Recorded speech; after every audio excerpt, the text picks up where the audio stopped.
Welcome back to Real Estate Mindset. Good morning. Happy Tuesday. Don't forget, I will be back this Friday for another live in the morning to finish out the week with you guys to get an overall feeling on the housing market. Now, obviously, guys, I have been sick last week. I have been catching up, and that's the reason for the fact that I need a haircut. My God, I need a haircut so bad. So forgive me on the haircut thing, guys. But I wanted to throw this comment up real quick for Justin because I think there's so many people that feel just like Justin. Are you guys online right now? Is everyone online? Can I get a good morning here? It is not updating on my screen.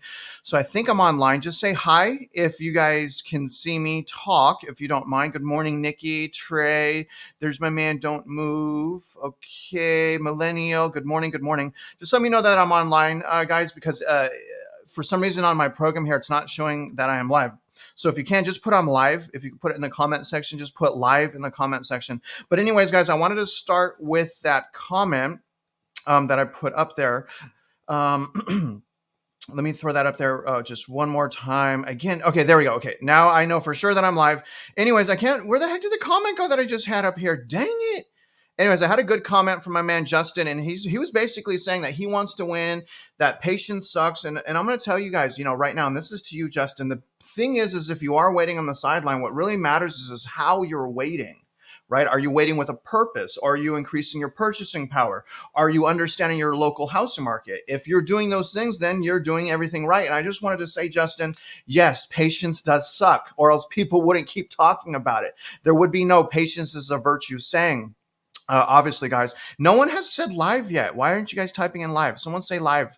Someone say live in the comment section if you can. But anyways, Justin, just hang in there. So really where I want to start, guys, is I want to start by responding to some of the hateful remarks that I have been getting. I kind of want to just clear the air, kind of take a trip back down when I started. I want to show you guys basically when I started what were interest rates, what were prices and things of that nature. Now, I don't want to waste my time in the comment section, like arguing with the trolls. If you guys want to do that, go ahead. But I definitely think, every once in a while, it's important to kind of confront some of the things that are being said so that we're all on the same page because apparently people feel like all kinds of weirdo stuff about me.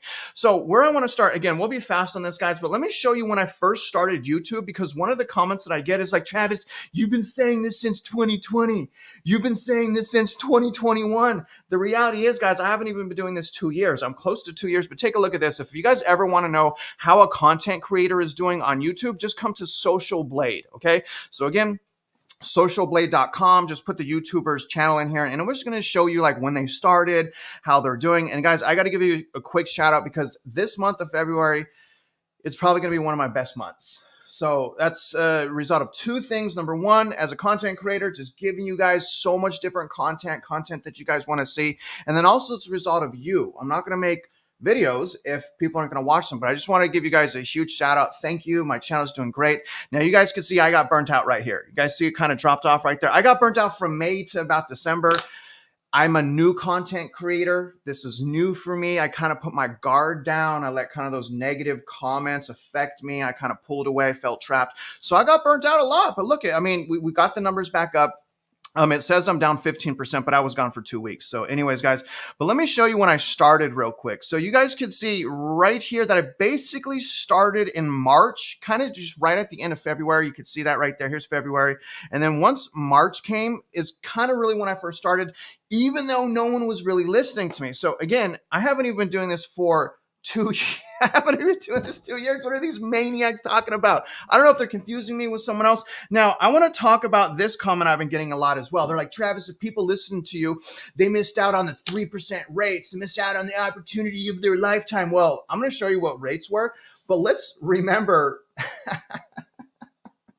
the housing market back then when I first started. When I first started, you guys remember the bidding wars, the appraisal gaps, the fact that there was no inventory, the fact that a lot of people were putting these fake cash offers. There were people that were purchasing real estate online. So if you can get through that mess and you got a house, maybe you did win. But let's not forget, when anyone tries to shame you or they're trying to shame me, like, oh, you missed out on the opportunity. You guys, the opportunity box was small. It was very tiny. And in order to get an opportunity, a lot of people had to break fundamentals. They had to overbid. right? They had to waive contingencies. They had to do abnormal things. So let's not forget that. But let's look at interest rates real quick, because I have some good news for the haters as well. So take a look, guys. So here's where I started, right about here. So I started, you guys, right about when interest rates were high 3%. But again, after about a month when I started, interest rates shot up to like 5.25%. So, I mean, I guess the argument could be, well, these people, if they listen to every word I said and I let me do their thinking for them, oh, maybe they got hurt, right? But the reality is, guys, interest rates were not in the twos and they were barely in the threes for about a week after I started. So again, but here's the thing. If you're a hater and you think that you missed out on an opportunity with the low rates, I got some great news for you. Hit me up. Hit me up, guys. Lennar's offering a 1.99 right now. Look at this. 1.99%. If you're a hater, you feel like you missed out on the 3% rates, hit me up. We'll go put an offer right now. Call me. I'm a realtor. I will rep you right now. You want a low rate? 1.99%. Let's go. Come on, haters. Let's go. Hit me up. Let's go make an offer today. Let's do it today. The rates are still low. See that? 1.99 for the first year, 2.99 second year, 3.99 third year, 4.99%. Now they have a fixed rate at 4.25%. They have a fixed rate at 4.25% as well. So again, haters, hit me up. Let's go buy a house right now. I will rep you. You guys ready? Any haters on? The rates are still low. I can get you still low rates, at least in my market. I'm just saying, you guys, you got to really do the thinking for yourself. Different metro areas obviously have different things going on. Different people are purchasing for various reasons. And the reason I'm telling you guys this is, even though I know, I'm pretty sure overall there's still going to be a correction, crash in prices. We already see stuff going on. Some people can't wait. And so this is what I say. If you can't wait, that's fine. If you have to purchase a house right now, that's okay. But understand, you guys, how toxic the housing market is right now. The more that you're out there purchasing with fundamentals, the less risk you have for whatever happens in the future. So the more that you're taking a wedge seriously, the more that you're taking cash flow seriously, the more that you're taking rebudgeting seriously, the better off you're going to do. Some people can't wait. I'm not knocking you if you can't wait. What I'm saying is please, before you spend your money, learn how to buy. But let's look at prices. Some people are also like, Travis, you ruin people's lives. You ruin people's lives, Travis. Home values have skyrocketed 100% since you've started. Let's look at what prices are since I've started, okay? Let me just do that real quick, you guys. I hope you guys like this because we're going to learn a few things as well. Now, here's where I started. Q1 of 2022. So this is the median sales price for houses sold in the United States. This is quarterly frequency. This isn't month over month or week over week. This is quarterly. So when I started, you guys, Q1 of 2022, the median sales price was $433,100. Right now it's $417,700. So for the people that are saying, Travis, its prices have skyrocketed since you've started. Well, actually, when we look at the big picture, there are some metro areas that kept going up. There are other metro areas that are straight down, not really straight down, but pretty significant downward trends in price. But we're talking overall, and overall prices are down. And the really interesting thing is they really haven't rebounded when you look at it a quarter over quarter basis. Again, we're looking at median. Prices dropped $15,000, but let's look at average. Okay, that's just median. Let's look at average. Well, darn it, average is also down. Did y'all hear me? Did y'all hear what I'm saying? So anyways, Q1 of 2022, average sales price, $514. New sales price is $492. So again, when we're looking at quarterly frequency, the average is also down from when I started, right? Let's look at new homes, okay? Now, new homes, it took a little bit longer for this to start going down. So February of 2022, new homes were at 427,000. Right now, they're at 413. So pretty much every area of data we just reviewed, when we look at the quarterly frequency, although this is monthly, it's been down. But again, this is what I'm specifically trying to tell you guys. You got to do your own thinking. You got to do your own research because some metro areas aren't like that. And also, here's what I'm worried about. The title of this video, I said interest rates might be too low. They might be too low because it appears so far. Now, first of all the trends are all over the place. We don't know what's going to really happen next because this housing market is so toxic. But I will say, you guys, I'm watching the trends because we are right ahead of spring home buying season. And I am worried that sentiment is going to get in people's heads and they're going to come back purchasing again. So that's why I'm saying you have to do your own thinking. You can trust people, but verify. Empower yourself. If you're waiting, watch your local housing market. Mine's different than yours. We might have a bounce back right now in freaking February. January. I mean, it's crazy. Take a look at what I'm talking about, guys. And this is why I'm saying do your own thinking. Look at San Francisco. I'm sorry, this is New Orleans. Look at this. Look at New Orleans, you guys. New Orleans was just negative like 19% year over year. In 1 month, New Orleans went from 19% roughly down to up 6%. How's that possible? Ask yourself, how is that possible? Well, it's possible if you could figure that out if you're studying the trends. Look at this jump up. Now, this is the overall housing market. So if comic lovers online, don't have a meltdown, brother. All right. This is everything. This is condos, townhouses. Okay. So don't commingle your emotion and what I'm doing. Okay. But anyways, look at this bounce, you guys. This is in January. This is the biggest bounce in, I don't know, 3 years in January. So that's why I'm saying maybe we need interest rates even higher right now. Maybe the interest rates weren't even high enough. I mean, they were in 2022 towards the end, but this is 2024. This is a crazy bounce up. And look at San Francisco. Same thing with San Francisco. San Francisco was down double digits in December. Year over year. We're looking at year over year, okay? For you investors that only want to look at year over year because it in their minds, it eliminates seasonality. Okay, so year over year, it was down double digits. And now 1 month later, it's up 7.6%. Y'all see this jump up?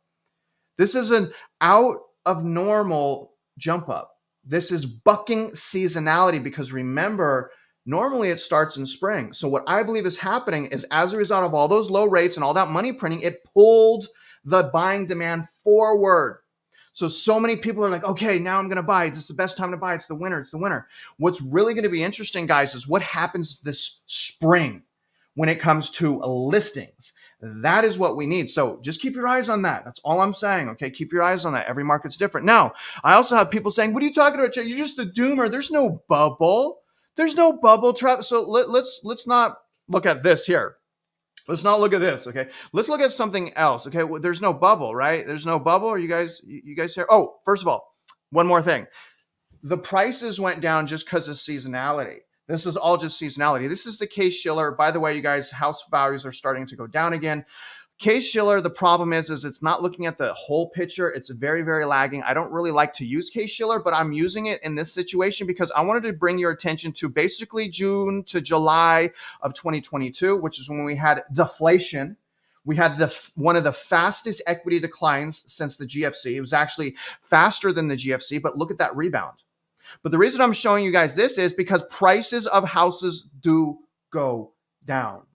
There's a lot of people that are saying it's just seasonality, but look at this trajectory. When has this happened before? Let's look at the seasonality.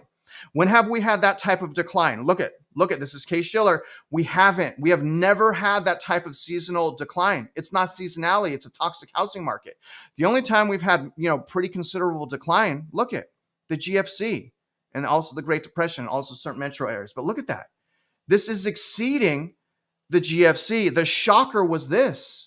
The biggest, in my opinion, one of the biggest lies right now in the housing market is that home values aren't going to go down. One of the biggest lies in the housing market right now is prices only go up. And then that it's safe to go buy.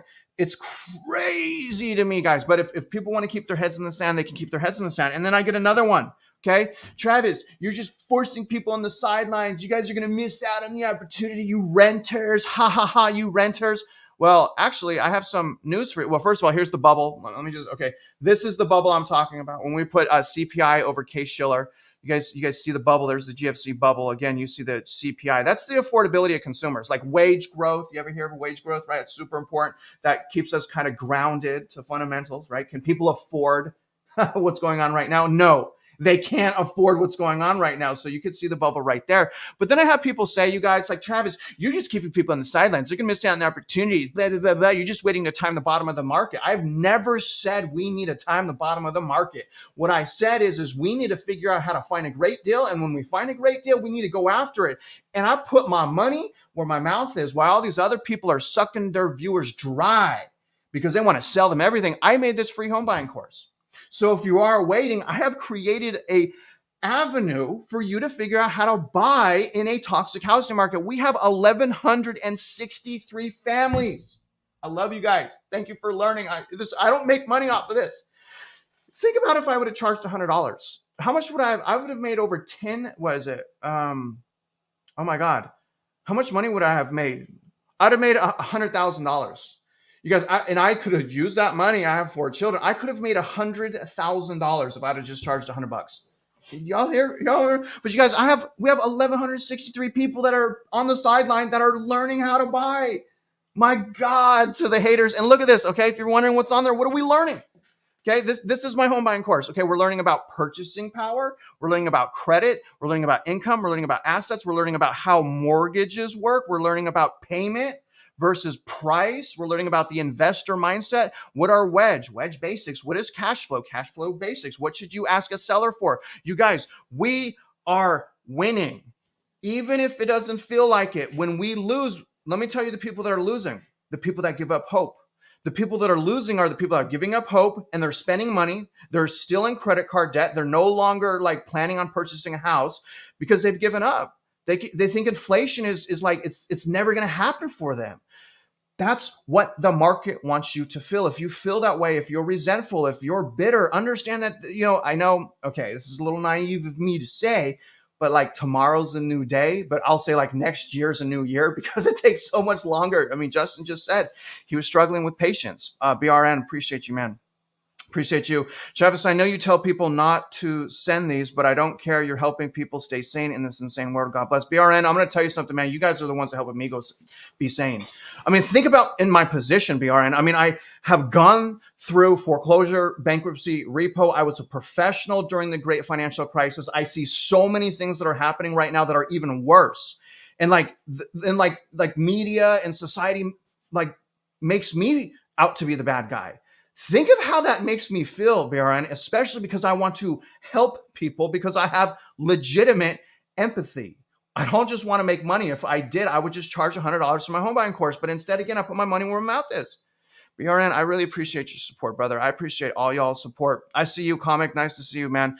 All right, so let's move on to the mortgage update right now. Sorry for the ranting, y'all. I just wanted to kind of just put that out there briefly.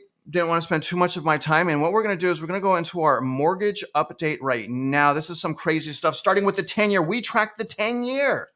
We do because we know that it's not the federal funds rate. The rate that the Federal Reserve is changing does not necessarily affect mortgage rates, or although I will argue adversely, obviously it does. But if you think about it, rates went down a full percentage point, and yet the federal funds rate didn't go down at all. And that's the reason is because it's tracking this 10-year right here. Okay, so we're starting out this week with the 10-year dropped slightly. Now, before the market opened, it was actually elevated, and then market opened, I think, right over here, and then it just kept going down. So very, very interesting. But if you guys want to know what's going on, excuse me, with mortgage rates, just watch that 10-year, okay? But the shorter end of the yield, that's down 55 basis points. So that shorter end, 55 basis points, that's kind of the liquidity zapper. This is kind of the economy crusher right here. I mean, this is hurting companies for sure. Take a look at the mortgage interest rates today, guys. We are sitting at a whopping 7.14%. That is the highest average mortgage rate for the year. Okay, so this is the highest it's been for the year. Not saying too much because we just started the year, but it is elevated. Now, I'm worried that it needs to be higher. Now, my expectation was for interest rates to be actually mid to high 7% going into the spring home buying season. I'm worried if we don't have that little bit higher interest rates, again, you're going to have that bubble blow up again because of the sentiment, because people that are purchasing right now, not all of them are purchasing with fundamentals. What happens is you take an out-of-towner from California, as an example, they migrate into a place like Texas. They don't give a crap about affordability because it's way cheaper to live in Texas than where they're from. And so by doing that, that migration kills the locals. It kills us. So unfortunately, guys, Texas is in a high migration state. So I see a lot of, I see a lot of my old school buddies. What's going on, Kayleen? Man, Carbon Fire, man. Oh my gosh, you guys are my old school. Oh my God, AJ's here too. Appreciate you guys so much. But anyways, you guys, we're sitting at 7.14%. I'm going to show you something really cool here in a minute, but let's look at the cost of a 7.14%. So the cost of a 7.14%, y'all, is, if you get the average loan of about $324,000, you're going to be paying over 30 years. No one pays over 30 years. So I know that they actually are trapped for their whole lives, most people. But if you guys get a 30-year mortgage at today's interest rate with the average loan amount, you're going to be paying back $486 $163,000 in interest. That is not emotion. Okay. That is an actual fact. So maybe renting can be the better thing for some people, especially when we consider that's 150% interest. So renting, they say it's 100% interest. Well, buying is 150% interest. So, I mean, pick your poison, right? I mean, we can look at this. We can go back and forth all day about this. Now, take a look at what the market is doing as far as what's going to happen next with the interest rates, okay? First of all, no rate cut in March. Thank God. Now, take a look at May, you guys. Now, May is looking strong. This is exactly what we want. We want higher rates during the spring home buying season. If we don't have that, it is possible, again, another runaway inflation situation.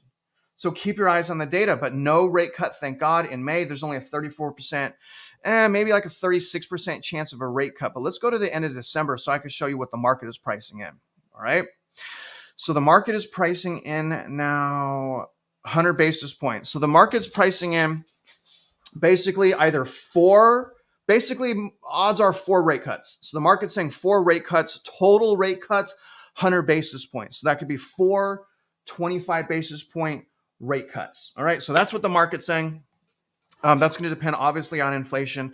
Now, what I want to do, guys, is I want to show you something. Now, we've been talking a lot about, I've been trying to tell you guys like how interest rates work to empower yourself, right? And you guys remember what changes every day. It's not interest rate. What do I say changes every day?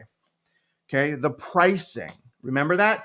The pricing changes every day. It's not necessarily the interest rate. It is the price of that interest rate. So going along those lines, we're going to bring this up again, okay? And I'm going to give you guys a little bit of a test. This is a hypothetical rate sheet. All right, this is what a loan officer looks at to determine what rate someone wants. Now, okay, obviously, here's the rate column. Hold on one second, guys. I'm so sorry. Here's the rate column right here. Here's our loan amount. Okay, this will make sense here a little later. Here's our down payment. Here's our credit score. Okay, now, look at the rate column, okay? And then obviously this is how long you can lock your interest rate. The longer the lock, the more the cost or the higher the price, because interest rates are about price. I want you guys to start asking and saying price, not interest rates, for the sake of argument, okay? Now, let's look at this 4.25 right here, okay? Now, and let's compare that 4.25 to, let's say, this 3.99%. Now, here's the price of that 4.25, and here's the price of that 3.99 if we locked for 15 days. So what does this mean? So if I wanted a 3.99% right now, how much would that cost me? What would the price be, guys? Anyone have that? What would the price be if I wanted to lock in at 3.99? The price is, see it? 1%. 1% of what? The loan amount. So the cost would be what? About $2,000. So if I wanted to lock in at 3.99, that cost is 1% right there, 1.017%. That's going to cost me an extra $2,000. Now, let's look at this the other way. Let's talk now about rebate. I've been just telling you guys about discount points. It's called discount points. But what about a rebate? Say you need money, which, by the way, if you need money to buy a house, probably step out. But nevertheless, if I wanted to get a 4.25 now, do you see how that pricing, remember it's called pricing, do you see how it's in parentheses? That means that if I decide to take that interest rate, the bank will pay me money. So if I needed help, again, I don't think people should be doing this right now, but I'm just explaining how this works.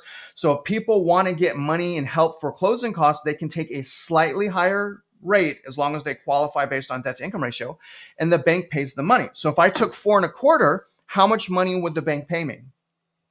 Who knows? How much money would the bank pay me, you guys? The bank would pay me about a half a point. They would pay me 0.569. Okay, so they would pay me and I would get a rebate of about a little over $1,000. So if I take a 3.99, it's going to cost me $2,000. But if I take a 4.25, I'm going to get back $1,000. Does that make sense? Now, again, if I wanted to lock instead at a 30-day, it goes from 0.56 to 0.399. So my rebate goes down because the fee to lock longer. There's a fee to lock longer. But there's one other thing I wanted to show you guys, okay? So There's also one other thing. Now, back in the day, okay, hold on one second, guys. Back in the day, I had to used to do this manually. You don't have to do that anymore. They have like computer systems that calculate this. But again, one of the advantages of me doing this so long is back in the day, we had to use rate sheets. So, okay, first of all, follow along with me. Remember, our credit score is 680. Okay, take a look at this, guys. Our credit score is 680. Remember? Okay, hold on 1 minute here. Why is my pen not working? Oh, yeah. Okay, I have to write in here. So our credit score is, I just turned my pen off. I'm so sorry, guys.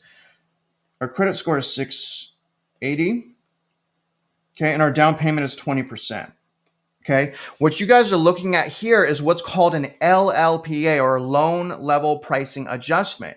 This is why I keep telling you guys, the higher your credit, the better your interest rate. And generally, the higher your down payment, the better your interest rate as well. The reason is because the pricing, it's not interest rate. Remember, it's pricing. And so what you have here is additional, what's called hits to your pricing. So for example, if I have, okay, first of all, let's go to the column where I have 20% down. Okay, so here's the column right here at 20% down. I just circled it. Okay, so at 20% down, there's my hits. Now here's the thing, you guys. If I have a 639 credit score, there's an additional cost of 0.375. But since I have a 680 credit score, actually I get a rebate.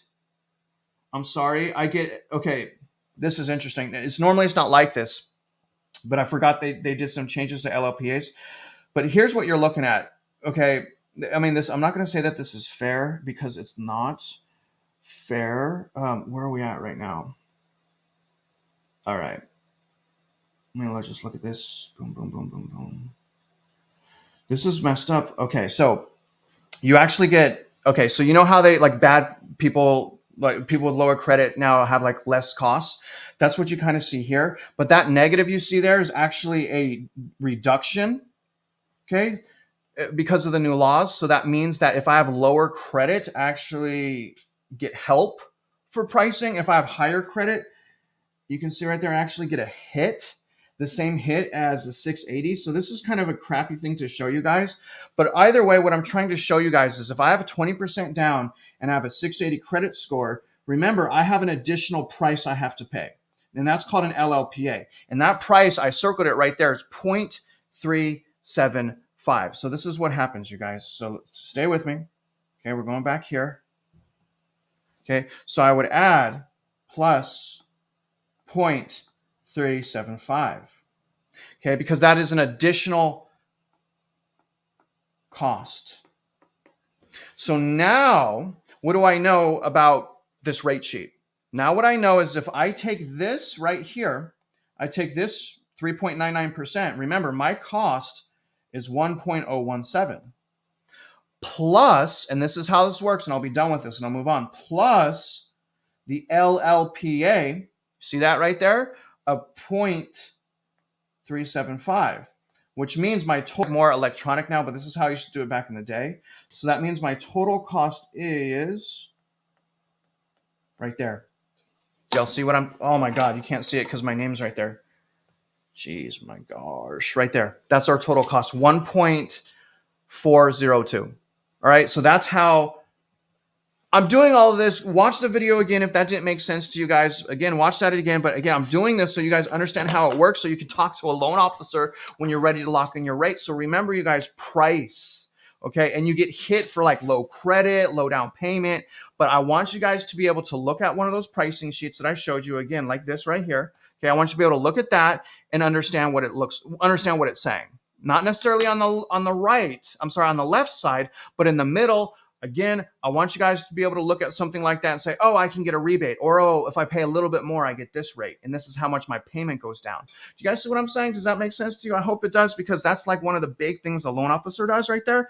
And so what I'm going to do now, guys, we're going to go into our first video. I'm sorry for rambling. I feel like I've been rambling. We're going to go into our first, Johnny, am I rambling? Actually, I don't even want to ask Johnny. He's going to say no matter what. Our first video is how the housing market is undersupplied. So we're going to talk about undersupplied housing market. If you guys can, please let me know that the audio is okay, and I will appreciate In the housing market, we want to bring in Danielle Hale. She's Realtor.com chief economist. This is pretty interesting. And Danielle, let's start with where Diana just started on all of this. Rates well above 7% and no relief from the data we got today. What does that mean? Yeah, we had seen rates come down from near 8% in October, and that drop to almost a percentage point below their peaks had been a nice boost for buyers. In fact, on the $400,000 loan, that would have translated into a savings of $277 a month. So that was a nice boost for the housing market and helped propel some stronger numbers toward the end of the year. I think we'll still see some stronger numbers in the early months of 2024 as we see existing home sales pick up from that drop in interest rates. But as interest rates tick back up over concerns about reigniting inflation, that is going to be a headwind for the housing market. So I do think we'll see sales react, probably not in the early months, which are based on mortgage rates that were lower at the end of 2023. But it is something that both builders and realtors are going to pay attention to going forward. How big is the deficit just in terms of how much demand there is for housing and how many houses there are available? Yeah, so we talked about single family starts coming down. When we look at the housing market right now, it is a very undersupplied housing market. It's been 10 years in the making. And over those 10 years, we've seen a cumulative deficit between 2 and 6 million homes. Those are homes that should have been built relative to household formation that were not built. So it's a massive problem, a multi-year problem to build out of, especially when you consider that we're building about 1 to 1.5 million homes every year. It's going to take several years to build out of that problem. And there is plenty more room for construction in today's housing market. And the biggest problem is higher interest rates at this point, not just because it makes it less profitable for the builders, but because they have their own costs that they're dealing with as well, just in terms of what it costs them to borrow the money to buy the land to build the house. Yeah, higher interest rates do create headwinds for buyers. It creates headwinds for financing and makes it more difficult for builders to build that construction. I think it's going to be telling whether this is just a one-off increase in inflation or whether this is truly the beginning of a new trend. I think the Fed's wait and see approach is going to be the right one, but I do expect that a lot of these factors that we're seeing right now represent just temporary aberrations. We look at rental data. Realtor.com produces a rental index, and we've seen those asking rents for the market, decline for several months in a row now. It hasn't yet been picked up in the shelter inflation index, but we do expect that to manifest later this year. So, and that's a big driver of the inflation numbers that we've seen. So I do think there's improvement in the pipeline. We just have to wait to see it. We just have to wait to see it. Big props to you, Clark, the realtor. Normally, realtors can't talk about that, man. So big respect to you for doing that. Now, obviously, guys, here's the thing. We have conflicting data. There is conflicting data right now. And the reality is there's many metro areas right now, y'all, that actually have inventory going up, especially in Florida. So we have a lot of Florida metros. We have a lot of metros where inventory is going up. So it's very curious to see that run up in prices when inventory is up, demand is lower, and affordability is up. Like, how the heck are prices going up? It's a little bit confusing, but I see it in my own housing market. My point again is just be careful. Let's move on to the liquidity. Let's see what's going on in the market as far as, is there still money? Is there not still money? What is going on in the market? Let's start with, let me show you guys the recessionary indicators right now. So here's the 10 and the 2. Now, we've been inverted, guys. This is one of the biggest recessionary indicators, incoming recession. This is kind of like our warning for the people that choose to watch this. This is incredibly accurate. We have been inverted for over 19 months. This is, I believe, the third longest inversion we've had prior to a recession. However, there is a new record in the 3 months. So when we compare that 3 month over the 10-year, first of all, the depth of the inversion, when we look at the 3 month compared to the 10-year, is we've never been this inverted. And this is the longest we have ever been inverted for that 3 month over the 10-year. So there is a lot of info, guys, that is saying that we have an incoming recession, which equals unemployment, which equals price decline, deflation, right? It's hard to get that without unemployment, unfortunately. Now take a look at the suspension system of the economy. Another name for the suspension system of the economy is the reverse repo market, which is basically a one-day treasury. Let's just call it a one-day treasury. That sucker's going down. Now, I'm going to tell you guys, let me zoom into the 1 year. It's been a little bit sideways. You guys can see it's been a little bit sideways, I would say, for the past 2 weeks. And this is why I think we're going to make it to May. Some people are thinking the end of February into March, this is going to go bye-bye. I'm thinking May because it just doesn't want to go bye-bye. Now, this is the suspension. Without this, a lot of people are like the economy would crash and burn. But this is like that shock absorber because this is the money that's still in the market. And we started at about 2.2, 2.5 trillion dollars that they had to burn through. And this is probably what you guys are looking at right here is probably a significant reason why there's such strong lag effects going on as a result of the quantitative tightening. So this is huge reason right here. Now take a look, guys. This is the Treasury General account. This has been going up probably as a result of her selling treasuries. Yellen selling treasuries. So she's just out there selling, man. She's just loaded up. Just don't spend, please. Just don't spend. Now take a look at the this is bad.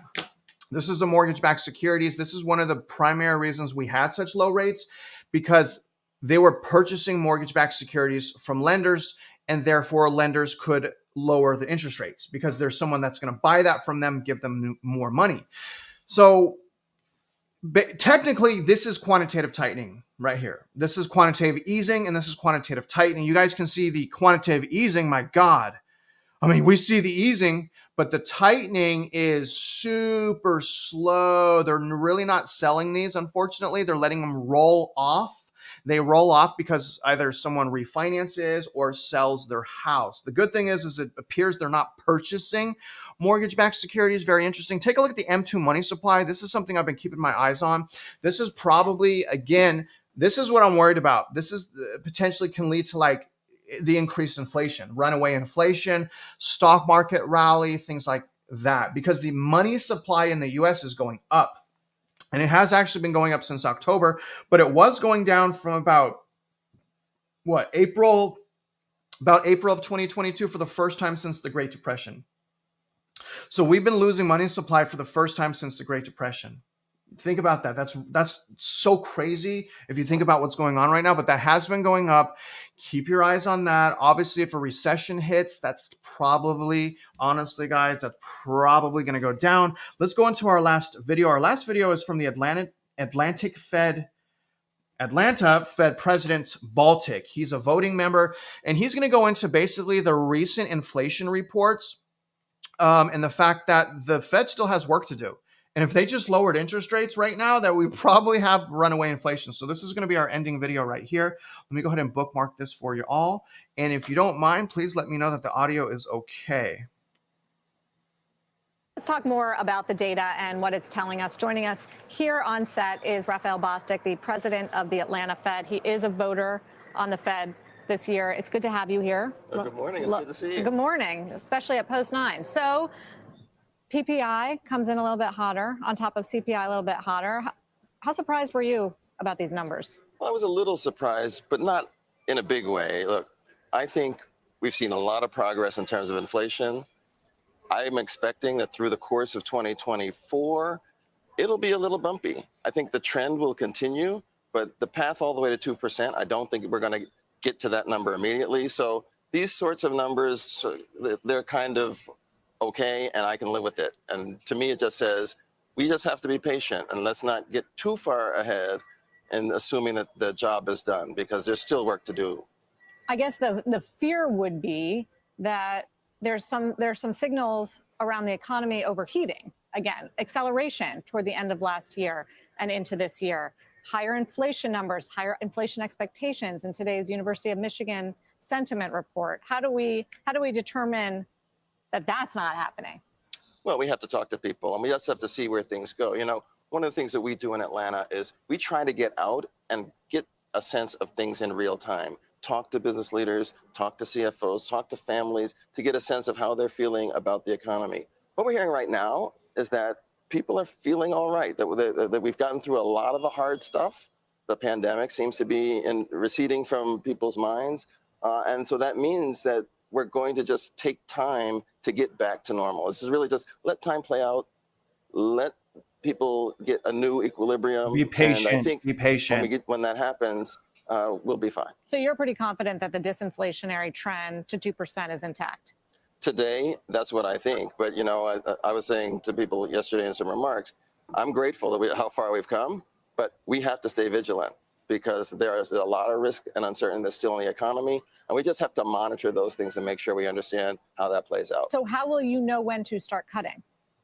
Well, there'll be art to this, but I do think that we will get to a place where the full range of information around inflation will tell us that normalization is closer. Like, so right now, if you look at the dispersion of prices, almost a third of the PCE basket has price increases over 5%. That's 50% higher than what you'd see ordinarily. So when you have lots of products that are showing lots of high price changes, it's hard to imagine that you're there yet. Similarly, some of the trimmed mean measures, like taking out the extreme measures, those are also kind of plateauing. I like to look at the Dallas Fed's trim mean measure. That one's been at about 2.6 for about 6 months now. And so these are the sorts of things, if we start to see progress in those sorts of measures, that'll give me more confidence. You mentioned that obviously you can't assume an immediate trip to 2% toward the Fed's inflation target. But if you kind of stack up the things we know and that you folks have said at the Fed, which is we're not really anticipating 2% by the end of this year collectively. You have to start cutting or expect to be cutting before you get to the target. And there is this wide spread, even between current inflation levels and where the Fed funds rate is. You don't want to get too restrictive. All of those things still seem to feed in the direction of you start normalization before terribly long. Well, look, my outlook is to start the normalization, start returning our product policies stance to a more neutral stance in the summertime, right? And I'll have to say, a year ago, 6 months ago, I was in the fourth quarter. So we've seen tremendous progress, and I'm hopeful that that continues. If that continues, I'll be willing to pull it forward even further, but I want to see it continue before making that judgment. You still think 3 rate cuts this year? Well, that's what was in the dot plot. I was one of the 2 rate cut increases. Okay. So I'm still at 2, but if I pull it forward, if the data comes in more positively, I could move to 3 for sure.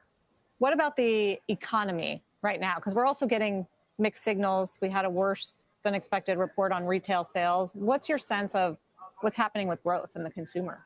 Well, the consumer, as you know, for 2 years now has been incredibly resilient. I'd expect that to slow down somewhat. And I think over the next 6 months, it would not surprise me if that's what happened. But there's still tremendous momentum in the economy. GDP has surprised to the upside pretty tremendously. Job creation has really been quite remarkable.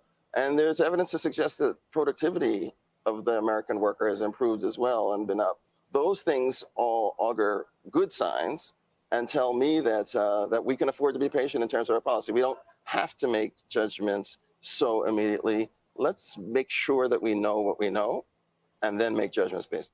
And then make judgments based on that. Well, it's hard to get inflation. I mean, I think someone made a comment. It's hard to get inflation under control when there's such bad government and deficit spending, right? How can we get inflation under control if they keep spending outrageous amounts of money?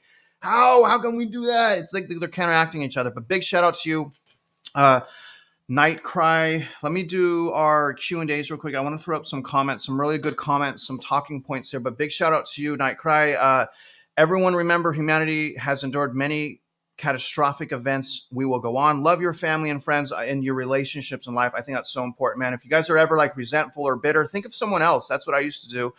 Take a few deep breaths now and then, and be thankful. Be thankful for what we do have in this storm. So, I mean, that's the thing, man. Like, stop. I have to check myself, so I know I'm preaching to the choir here, but like, do something else, right? Don't obsess so much. Like, as long as your credit is going up, you're doing everything right. As long as you're able to save, you're doing everything right. As long as you have basic understanding, you're doing everything right. And I have a way to help you with that. My home buying course goes into that stuff. But I mean, he's right, man.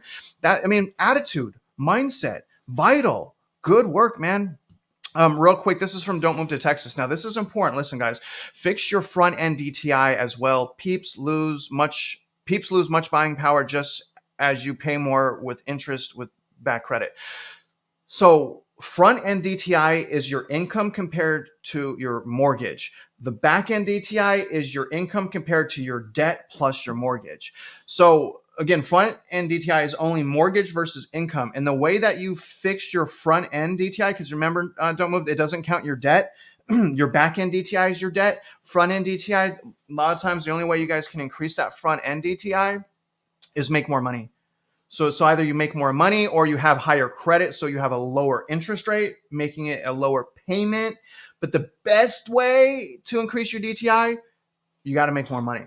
So if you're self-employed, maybe don't put so many deductions on your tax returns. I'm not a CPA. I'm just saying maybe you don't want to do that.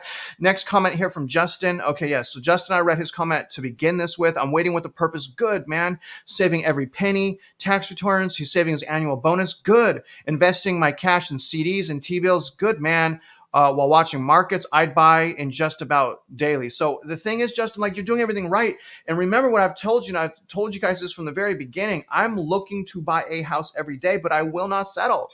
I mean, if I love the house, I'll pay a little bit more if I love it, but I can't find things that are a great deal with something I love. I've made 3 offers in 2021. I made, I think, 2 offers in 2022. I made 1 offer in 2023, and I may make another offer in a couple weeks because I'm watching what's going on in my market. I know what a great deal is. So Justin, you're doing great, man. I just wanted to say that. It does suck to wait. I know that. Long time no see. Does the extra cash to pay down the amortization schedule matter if you sell your house within 5 to 10 years of purchase? I think it matters right away, because even if you say you sold the house in 10 years, your balance of your mortgage is lower than it would have been if you weren't attacking the amortization schedule. So honestly, man, I don't care if you sell your house in 5 or 10 years. It's almost always a great idea to pay that amortization schedule down and save your interest. Because remember, the more that it's paid down, the more that your payment goes towards principal versus interest. So it's a great way to save money on interest right out the gates. So I would say yes. And then some people can pay it off in 10 years. So I think that even if you're going to sell, I think you pay that sucker down. Got another comment right here from Living in Omaha. Travis, in all your travels, in your opinion, which market was in the healthiest conditions? Ooh, that's a loaded question. I will say, I'm going to say, let's talk about the tightest markets, because I don't think that a tight market is healthy. I think a tight market has a lack of inventory and it's not healthy. So the word healthy is throwing me off. If you to use the word tightest, I got it. I got the answers. But tightest, I'm going to say El Paso was pretty tight. El Paso they didn't have too much inventory. They had median, kind of in the range of median income, kind of, but they just didn't have that much inventory. So probably El Paso or Washington, D.C. So Washington, D.C., pretty tight. Not a lot of price decline there. But the thing with Washington, D.C. is well, first of all, they're right next to the government money printing machine. So Washington, D.C. is probably going to be fine, but it's super top heavy.